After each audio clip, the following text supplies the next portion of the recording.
बच्चों, स्वागत है आपका हमारे इस YouTube चैनल यूपी फिजिक्स 11 में।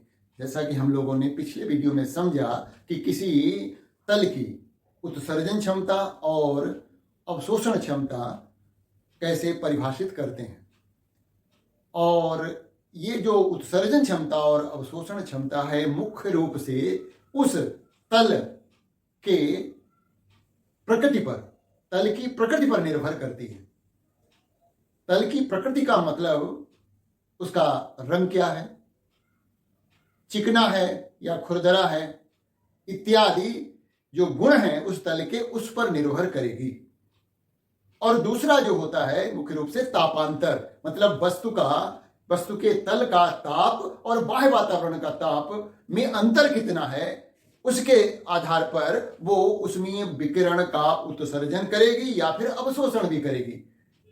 उदाहरण के लिए, जैसे मान लिया कोई गर्म वस्तु है, सर्दियों के मौसम में वो जल्दी ठंडी हो जाती है, क्योंकि उस समय वस्तु के तल और बाह्य वातावरण का ताप का अंतर जो है वो अधिक होता है। वही वस्तु जो है गर्मियों में देर से ठंडी होती है, क्योंकि गर्मियों में उस वस्तु के तल और बाह्य वातावरण का अंतर जो है वो कम होता है। दूसरा जो हमने बात कही है कि उस वस्तु के तल की प्रकृति, मतलब जैसे मान लिया रंग काला है, ठीक है ना, काले रंग की पुती हुई वस्तु है, गर्म है, तो काला रंग जो होता है उष्मा का अच्छा उत्सर्जक होता है। तो काले रंग से पुती हुई वस्तु जो है जल्दी ठंडी हो जाएगी। और ये जो अच्छे उत्सर्जक होते हैं वो अच्छे अवशोषक भी होते हैं। यदि काले रंग से कोई वस्तु जो है बाह्य वातावरण में धूप में रख दी जाए तो वो जल्दी गर्म भी हो जाती है। देखा होगा कि जो कप होते हैं वो चिकनी मिट्टी, मतलब जो है चाइना क्ले, चमकदार शाइनी सरफेस होता है, इसलिए उनमें रखी गई चाय जो है देर तक गर्म बनी रहती है।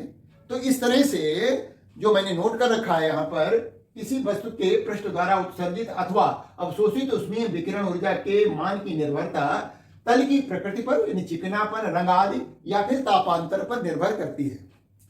तो आज के वीडियो में हम जो है मुख्य रूप से जो है 3 लॉ जो हैं इस चैप्टर के बचे हुए हैं उनको डिस्कस करेंगे।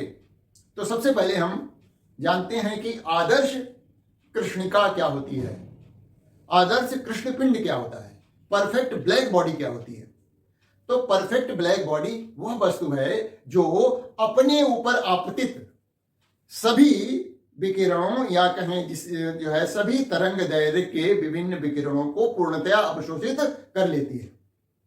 यानी उस वस्तु पर आपतित होने वाले विकिरणों की तरंग दैर्घ्य कुछ भी हो, वो सभी को अपने अंदर अवशोषित कर लेती है। तो ऐसी वस्तु को हम जो है आदर्श कृष्णिका या आदर्श कृष्णपिंड कहते हैं। अच्छा, जो वस्तु अच्छी जो है अवशोषक होती है तो वो अच्छी उत्सर्जक भी होती है। तो आदर्श कृष्णपिंड जो होगा वो अच्छा उत्सर्जक भी होगा, मतलब वो सभी तरंग दैर्घ्यों को अपने से उत्सर्जित भी करेगा। जिस तरह से सभी तरंग दैर्घ्यों को वो अवशोषित करती है, उसी तरह से उष्मा के सभी तरंग दैर्घ्यों का वो उत्सर्जन भी करती है। जैसे कि सूर्य एक आदर्श कृष्णपिंड है। कृष्णपिंड का मतलब ये नहीं है कि काला रंग होगा तभी कृष्णपिंड होगा, उसकी परिभाषा जो है उस पर ध्यान देना है कि ऐसा पिंड जो सभी तरंग दैर्घ्यों को उत्सर्जित करता है या अवशोषित करता है पूर्णतया। तो इस तरह से सूर्य भी एक हमारा आदर्श कृष्णपिंड है। जो व्यवहारिक रूप से जो है कोई भी वस्तु आदर्श कृष्णपिंड नहीं है। मतलब यदि किसी वस्तु पर जब उष्मीय विकिरण आपतित होते हैं तो कोई जरूरी नहीं है वो सभी तरंग दैर्घ्यों को अवशोषित करे, या किसी वस्तु को गर्म किया जाए और उसके तल से सभी तरंग दैर्घ्य निकलें, है ना। तो व्यवहारिक रूप से तो नहीं है, लेकिन जो एक वैज्ञानिक हुए उन्होंने कोशिश की, जिनका नाम फेरी था, फेरी की कृष्णिका, उन्होंने एक अरेंजमेंट बनाया और बताया कि ये जो है एक आदर्श कृष्णपिंड की तरह व्यवहार करता है। तो हमने यहां पर नोट कर रखा है कि आदर्श कृष्णिका, परफेक्ट ब्लैक बॉडी, वह वस्तु जो अपने ऊपर आपतित सभी विकिरण, चाहे उनकी तरंगदैर्घ्य कुछ भी हो, पूर्णतया अवशोषित कर लेती है, आदर्श कृष्णिका कहलाती है। आदर्श कृष्णिका की अवशोषण क्षमता A लैम्डा बराबर 1 होती है। जितने आपतित हो रहे हैं पूरे के पूरे अवशोषित हो जा रहे हैं, है ना। तो अवशोषित विकिरण बटे आपतित विकिरण का अनुपात ही तो जो है A लैम्डा होता है, अवशोषण क्षमता होती है। तो किसी भी आदर्श कृष्णिका की अवशोषण क्षमता 1 होती है और आदर्श कृष्णिका पूर्ण विकरक भी होती है, जैसे कि सूर्य है। तो जो फेरी की आदर्श कृष्णिका उन्होंने बनाई थी वो थोड़ा देख लीजिए, बाकी आगे बढ़ते हैं। नियम विशेष करके हमें यहां पर समझने हैं आज। देखिए उन्होंने क्या किया, एक खोखले धातु का गोला लिया जो दोहरी परत का बना हुआ था ऐसे, और इसमें एक छोटा सा छेद बना दिया उन्होंने, और इस छेद के ठीक सामने एक शंक्वाकार उभार दे दिया। अंदर से ब्लैक पेंट कर दिया गया, कालिक पोत दी गई है। अब कोई भी विकिरण जब इसके अंदर प्रवेश करेगा तो मान लिया इस शंकु भाग पर आपतित होगा, तो ये परावर्तित होगा फिर इधर को, तो इस सरफेस से, इस तल से अवशोषित होगा कुछ भाग, फिर परावर्तित होगा बचा हुआ भाग, यहां जाएगा, यहां अवशोषित होगा। इस तरह से लगातार बार बार परावर्तन होकर के इसका अवशोषण होता रहेगा और अंत में जो विकिरण इसके अंदर प्रवेश किया है वो पूर्णतया अवशोषित हो जाएगा। अर्थात ये जो है अरेंजमेंट बना, ये फेरी की एक आदर्श कृष्णिका थी। अब हम बात करेंगे पहला लॉ जो है किरचॉफ लॉ। किरचॉफ लॉ के हिसाब से क्या है कि इस नियम के अनुसार किसी निश्चित ताप पर दी हुई तरंग दैर्घ्य के लिए सभी वस्तुओं की उत्सर्जन क्षमता तथा अवशोषण क्षमता की निष्पत्ति एक ही होती है तथा यह उसी ताप पर एक आदर्श कृष्णिका की उत्सर्जन क्षमता के बराबर होती है। तो इन्होंने कहा कि किसी निश्चित ताप पर, किसी निश्चित कोई भी वस्तु किसी निश्चित ताप पर किसी दिए गए तरंग दैर्घ्य के लिए उसकी उत्सर्जन क्षमता और अवशोषण क्षमता का जो अनुपात होगा या जो निष्पत्ति होगी वो समान आएगी।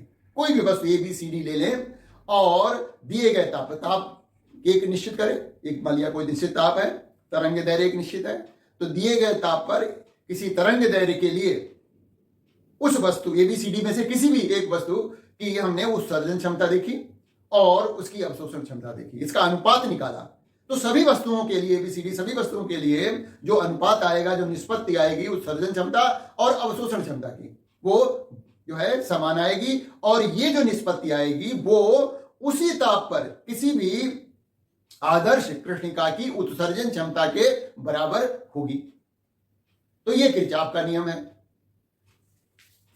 तो E लैम्डा बटे A लैम्डा बराबर है E लैम्डा, ये क्या है, कृष्णिका की उत्सर्जन क्षमता है और नियतांक है। तो किन्हीं भी वस्तु के लिए, नहीं कोई भी वस्तु ABCD लें और दिए गए ताप वही होना चाहिए सबके लिए और तरंग दैर्घ्य भी वही होनी चाहिए कि दिए गए ताप पर किसी तरंग दैर्घ्य के लिए सभी वस्तुओं की उत्सर्जन क्षमता और अवशोषण क्षमता का अनुपात एक समान होता है। और ये जो है मतलब एक नियतांक हुआ और ये नियतांक जो होता है वो किसी कृष्ण पिंड या कृष्णिका, आदर्श कृष्णिका की उत्सर्जन क्षमता के बराबर होता है, बशर्ते कि उस कृष्णिका का ताप भी वही हो जो उस वस्तु का लिया गया है। तो ये बात हमने यहां पर लिख रखी है। तो इससे निष्कर्ष क्या निकला?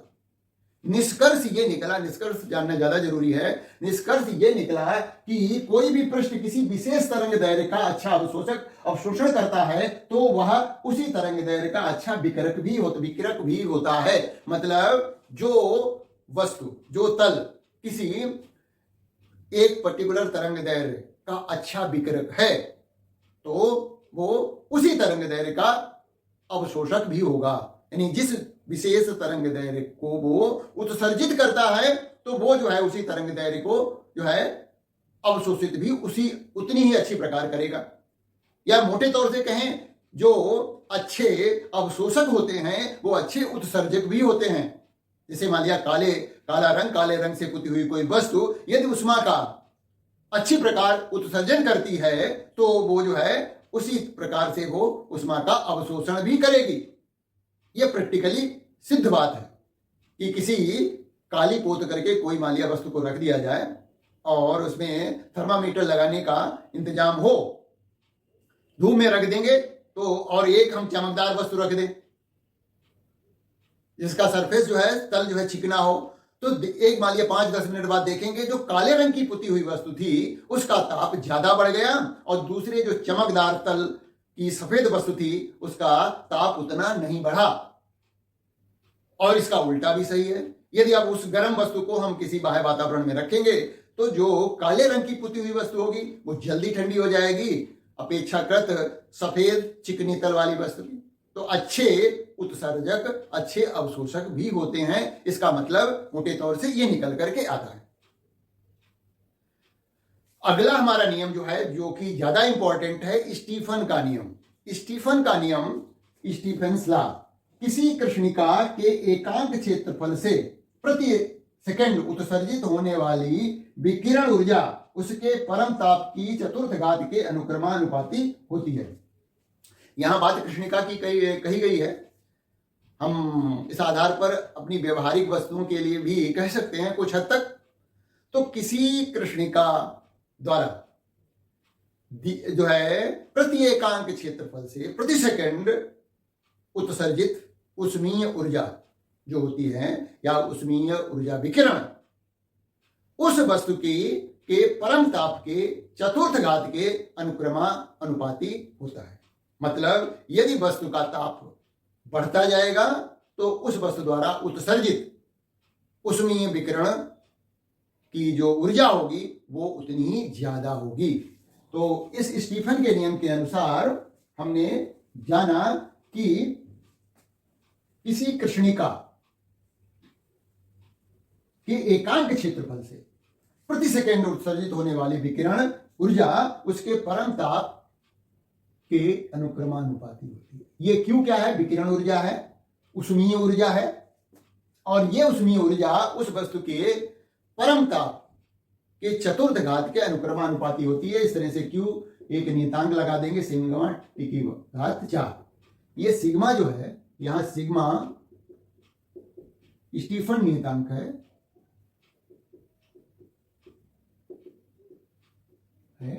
और इसका मान जो है 5.67 इंटू 10⁻⁻⁸ वाट मीटर की, ऐसे लिख सकते हैं हिंदी में, वाट पर मीटर का वर्ग और केल्विन की घात 4। अब देखो, सोच रहे होंगे ये मात्रक कैसे आया होगा।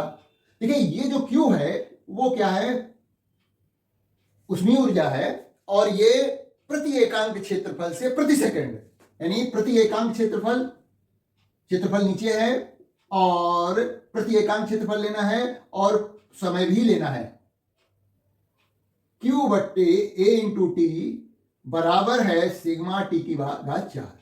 अब ये सिग्मा बराबर हो जाएगा Q बटे A इंटू टी गुणा, और टी की घात 4 इधर चला गया।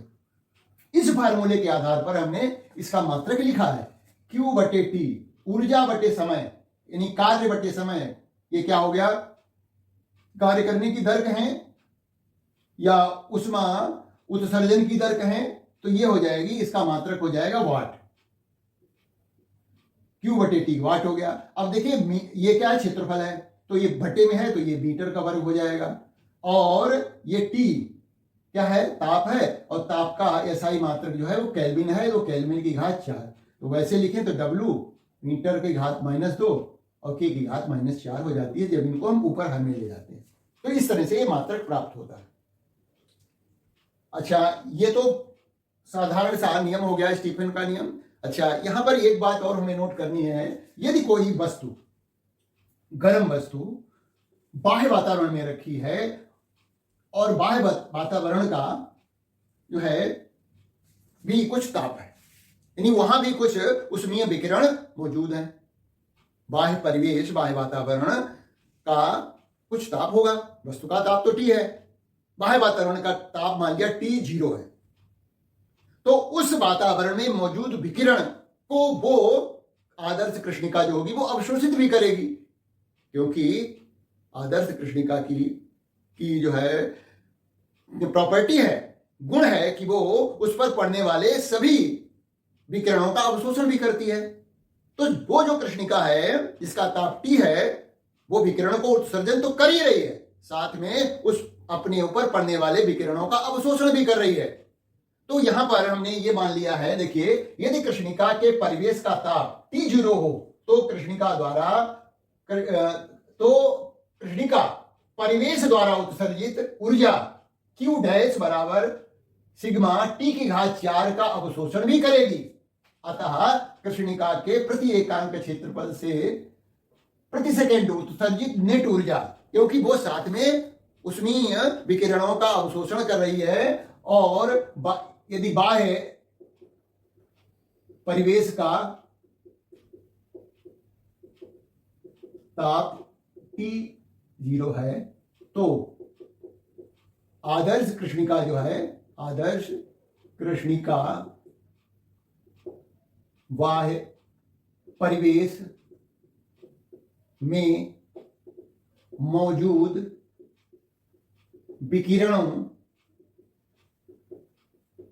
का या मौजूद विकिरण ऊर्जा का अवशोषण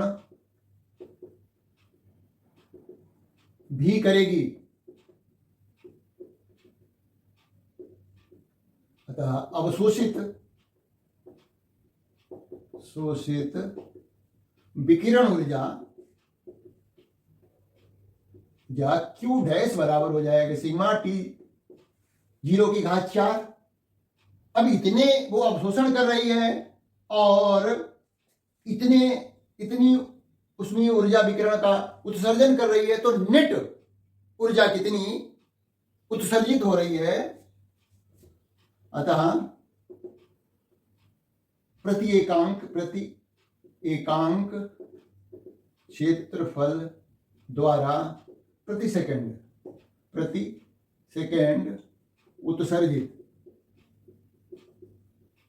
नेट ऊर्जा, तो ये जो है अवशोषित हो रही है, ये उत्सर्जित हो रही है, तो घटा दीजिए, मतलब Q नेट बराबर हो जाएगा Q माइनस Q डैश। तो जब हम इसको माइनस करेंगे तो हमें सिग्मा कॉमन हो जाएगा, T⁴ माइनस T⁴ ये भी हमारा स्टीफन का ही नियम है। बस हमें ये याद रखना है कि ये क्या है, ये कृष्णिका द्वारा जो है प्रति एकांक क्षेत्रफल से प्रति सेकेंड उत्सर्जित होने वाली विकिरण ऊर्जा है, उष्मीय विकिरणों की मात्रा है। और इसका मान तो हमने लिख दिया है। अच्छा, अब हम बात करेंगे कि जो किसी आदर्श कृष्णपिंड है उससे जो उष्मीय विकिरण उसका जो है उत्सर्जित हो रहा है, उष्मीय ऊर्जा उत्सर्जित हो रही है, वो ऊर्जा और उत्सर्जित तरंग दैर्ध्य में क्या संबंध है और इसका ताप के बढ़ने या घटने पर क्या प्रभाव पड़ता है। तो हमने यहां पर नोट कर रखा है, कृष्णपिंड से उत्सर्जित होने वाली विकिरण ऊर्जा का स्पेक्ट्रमी वितरण, energy distribution of black body radiation. इसमें हमें ग्राफ द्वारा समझना है। 3 पॉइंट मुख्य हैं, उनको मैंने नोट भी कर रखा है, वो समझ लीजिए। ग्राफ कैसे प्राप्त होगा वो देखिए। पहले हमने ग्राफ खींचा है उत्सर्जित विकिरण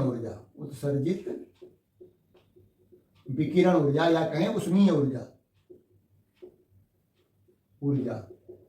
Q है, और इधर हमने तरंग दैर्ध्य ले रखा है, तरंग दैर्ध्य।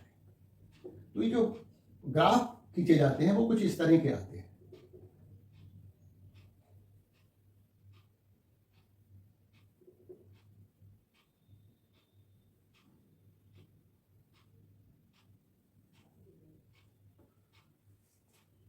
तो यहां पर इन ग्राफों की सहायता से हम 3 मुख्य रूप से निष्कर्ष निकालते हैं। पहला निष्कर्ष स्टीफन लॉ है। वो क्या है कि किसी ऊर्जा विकिरण वक्र, ये क्या है, ऊर्जा विकिरण वक्र है, द्वारा घेरा गया क्षेत्रफल उस ताप पर कृष्णिका द्वारा उत्सर्जित कुल ऊर्जा को व्यक्त करता है। ये ताप T1 पर ग्राफ खींचा गया, ये T2 पर, ये T3 पर। T3 सबसे ज्यादा ताप है, ऐसा है, सबसे कम ताप ये है। तो इस ऊर्जा विकिरण वक्र द्वारा घेरा गया क्षेत्रफल क्या हुआ, ये हुआ। अर्थात कम ताप पर जो ऊर्जा उत्सर्जित करेगी वस्तु या आदर्श कृष्णिका, वो देखिए कम होगी अपेक्षाकृत जब उसका ताप बढ़ जाएगा।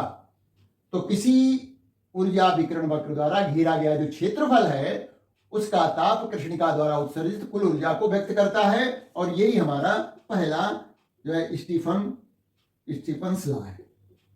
Q बराबर होता है, Q प्रोपोर्शनल टू होता है T की घात 4 के। दूसरी बात बताई गई है वो इस तरंग दैर्घ्य की। देखिए यहां पर इस ग्राफ का उच्च शिखर है, इस ग्राफ का उच्च शिखर यहां पर है, इस ग्राफ का उच्च शिखर ये है। ये क्या है, लैम्डा m है। विभिन्न तापों पर अलग अलग लैम्डा m है, लैम्डा m1 है, लैम्डा m2 है, लैम्डा m3 है। तो इसके बारे में क्या कहा जा रहा है, किसी दिए गए ताप पर कृष्णिका द्वारा उत्सर्जित ऊर्जा में एक विशेष तरंग दैर्घ्य की ऊर्जा सबसे अधिक होती है। तो यहां पर ये लैम्डा m1 की ऊर्जा देखिए सबसे अधिक है।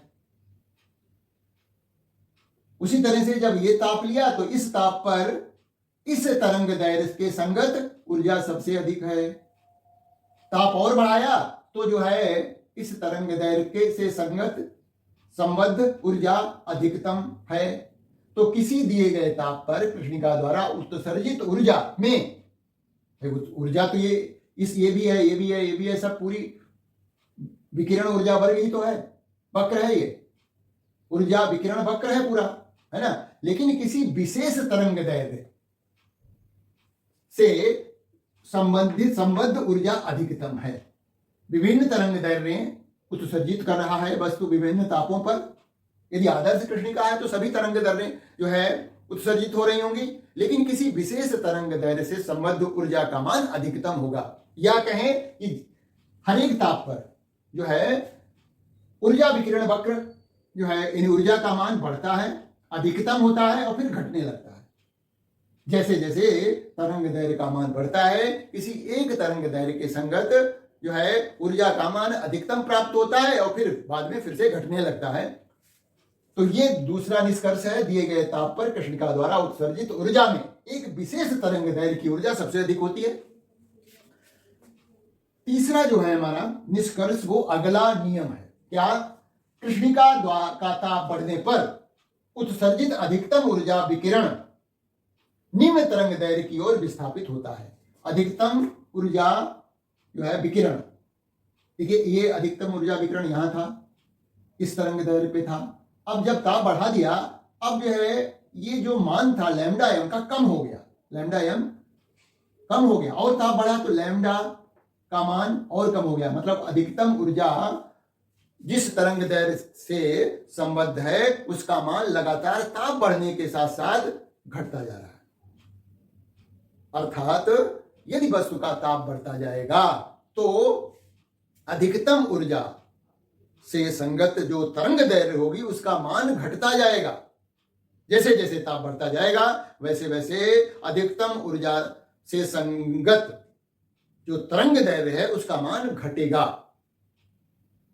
अर्थात तरंग दैर्घ्य और उस संगत ताप का, यानी मैक्स जो अधिकतम ऊर्जा विकिरण से संबंधित तरंग दैर्घ्य है और उस वस्तु का ताप है, उसका गुणा करें तो वो एक नियतांक प्राप्त होगा।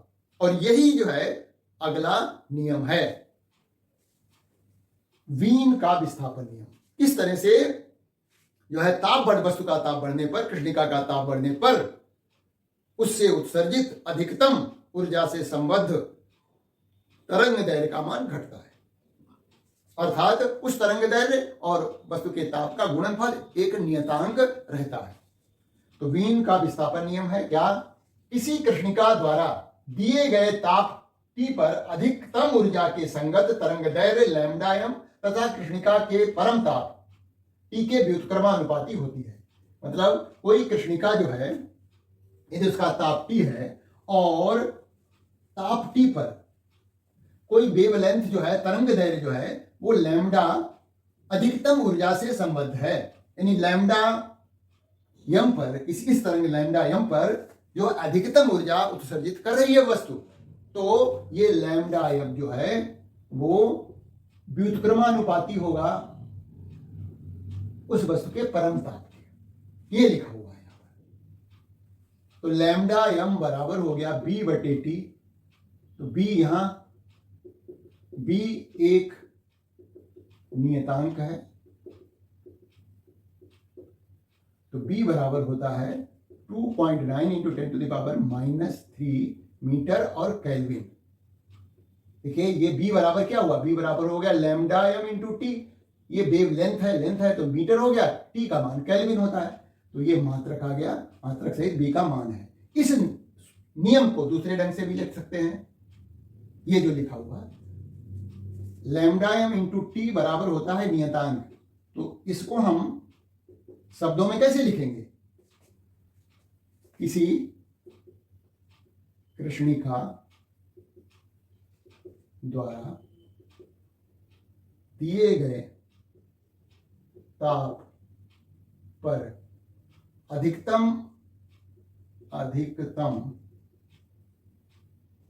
ऊर्जा की संगत तरंगदैर्घ्य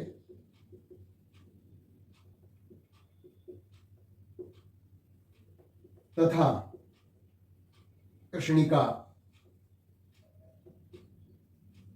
के परम ताप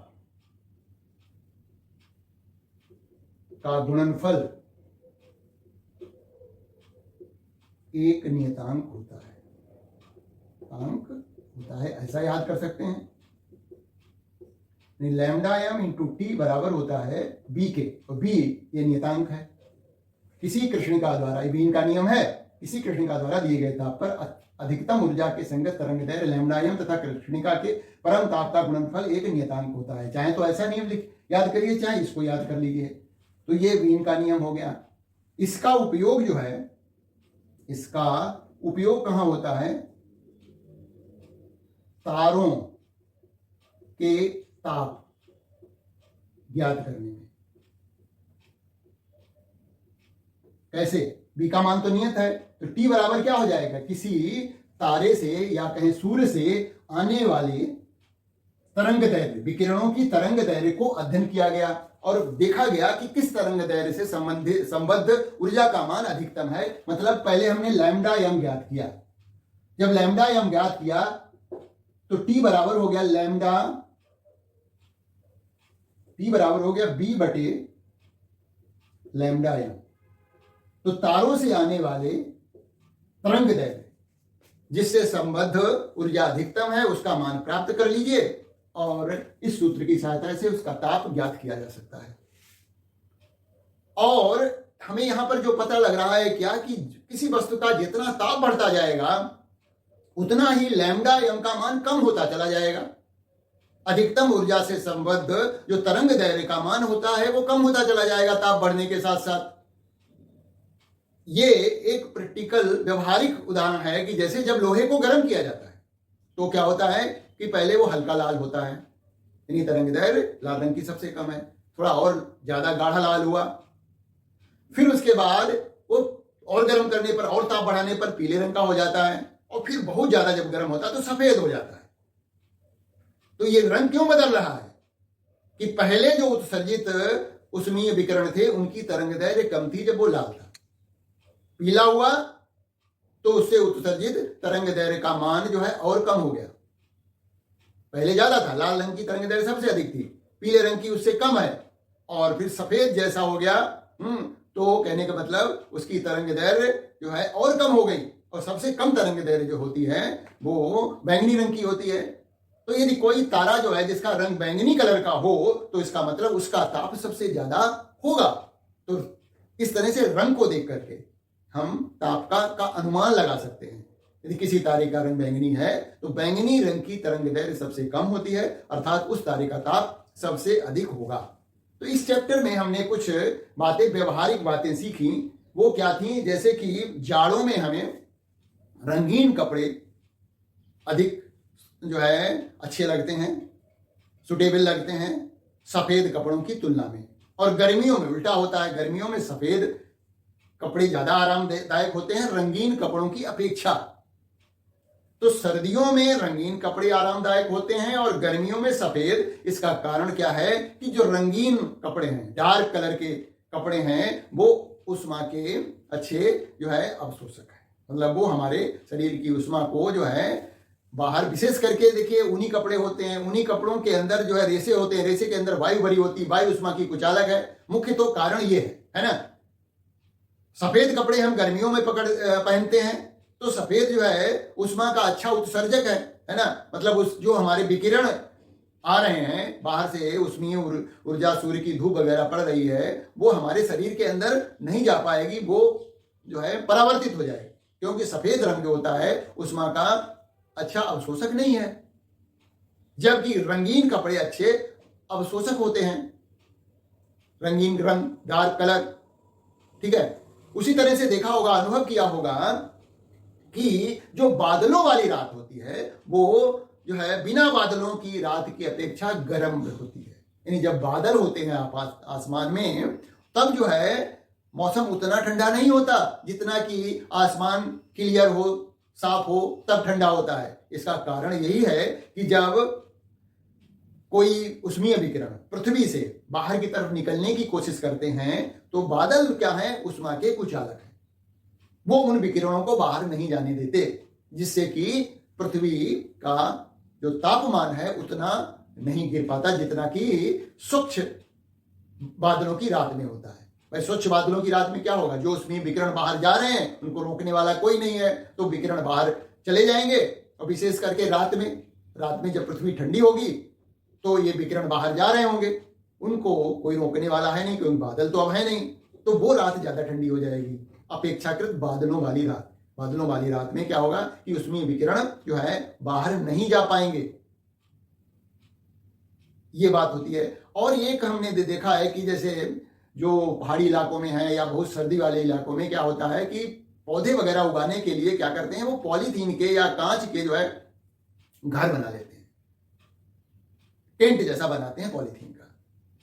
तो पॉलीथीन या कांच में एक विशेष गुण पाया जाता है, वो क्या है कि वो जो है सूर्य से आने वाली, सूर्य का ताप बहुत उच्च है, सूर्य से आने वाली जो तरंग दैर्घ्य होती हैं वो छोटी होती हैं। तो सूर्य से आने वाले विकिरणों की तरंग दैर्घ्य जो है वो छोटी होती है, तो वो उस कांच या पॉलीथीन से अंदर प्रवेश कर जाती है, तो अंदर का वातावरण गर्म हो जाता है। अब अंदर का जब वातावरण गर्म हो गया तो ये उसमें विकिरण का उत्सर्जन भी करेगा। तो अंदर का वातावरण का ताप लेकिन इतना थोड़ी हो गया जितना सूर्य का ताप है, सूर्य का ताप तो बहुत ज्यादा है, तो अंदर का ताप जो है काफी कम है। तो यहां से जो उत्सर्जित उसमें विकिरण होंगे उनकी तरंग दैर्घ्य बड़ी होगी, लंबी होगी। तरंग दैर्घ्य की लंबाई इसकी ज्यादा है जो अंदर से बाहर जाने वाले विकिरणों की, क्योंकि अंदर का ताप बढ़ा है लेकिन सूर्य की तुलना में तो बहुत ही कम है। तो यहां से जो विकिरण निकल रहे होंगे उनकी तरंग दैर्घ्य की लंबाई ज्यादा होगी। ऐसे तरंग दैर्घ्य उस कांच या पॉलीथीन के टेंट से निकल नहीं पाते, जिससे कि अंदर का ताप अधिक बना रहता है और पौधे वगैरह आसानी से उग जाते हैं। इसको हम ग्रीन हाउस प्रभाव भी कहते हैं। तो कांच में विशेष करके या पॉलीथीन में विशेष करके गुण पाया जाता है। कौन सा गुण? क्यों? ये वो है कि उच्च ताप से आने वाली तरंग दैर्घ्य जो कि छोटी होती हैं वो अंदर प्रवेश करने देता है, लेकिन अंदर के वातावरण से बाहर जाने वाली तरंग दैर्घ्य बड़ी होती हैं, उनको रोक लेता है। इसलिए अंदर का वातावरण गर्म बना रहता है। गर्मियों में देखा होगा जो गाड़ी जो है कार वगैरह खड़ी करते हैं तो गर्मियों में अंदर खोलिए एकदम से बहुत ज्यादा ताप हो जाता है, टेम्परेचर अंदर का बहुत ज्यादा होता है। वो इसीलिए होता है कि सूर्य से आने वाली जो तरंग दैर्घ्य हैं उसमें विकिरण की जो तरंग दैर्घ्य हैं वो छोटी हैं, तो अंदर तो प्रवेश कर गई, लेकिन बाहर जो है जाने के लिए जो मतलब सीट वगैरह गर्म हो गई। अब वो सीट गर्म होकर के खुद विकिरणों का उत्सर्जन कर रही है, लेकिन वो उत्सर्जन जो है होने वाले विकिरणों की जो तरंग दैर्घ्य है, अंदर से जो विकिरण बाहर जाने की कोशिश कर रहे हैं उनकी तरंग दैर्घ्य बड़ी है, लंबी है ना। तो वो जो है अधिक तरंग दैर्घ्य बाहर नहीं निकल पाती। ऐसी तरंग दैर्घ्य जिनकी लंबाई लेंथ ज्यादा है, करें मतलब वो बाहर नहीं निकल पाते हैं, जिससे कि अंदर फंस जाते हैं और बाहर के वातावरण का ताप बढ़ता चला जाता है। तो ये कुछ हमारे दैनिक जीवन से संबंधित जो है फैक्ट्स हैं, उन बुक में जो भी दिए गए एक बार पढ़ लीजिए तो एकदम से क्लियर हो जाएगा। तो उम्मीद है कि जो है ये सब बातें आपको समझ में आई होंगी। अपने दोस्तों में शेयर करिए, लाइक करिए और सब्सक्राइब कर लेंगे तो आपको जल्दी से तुरंत हमारी वीडियो मिलते रहेंगे। Thank you for watching this video.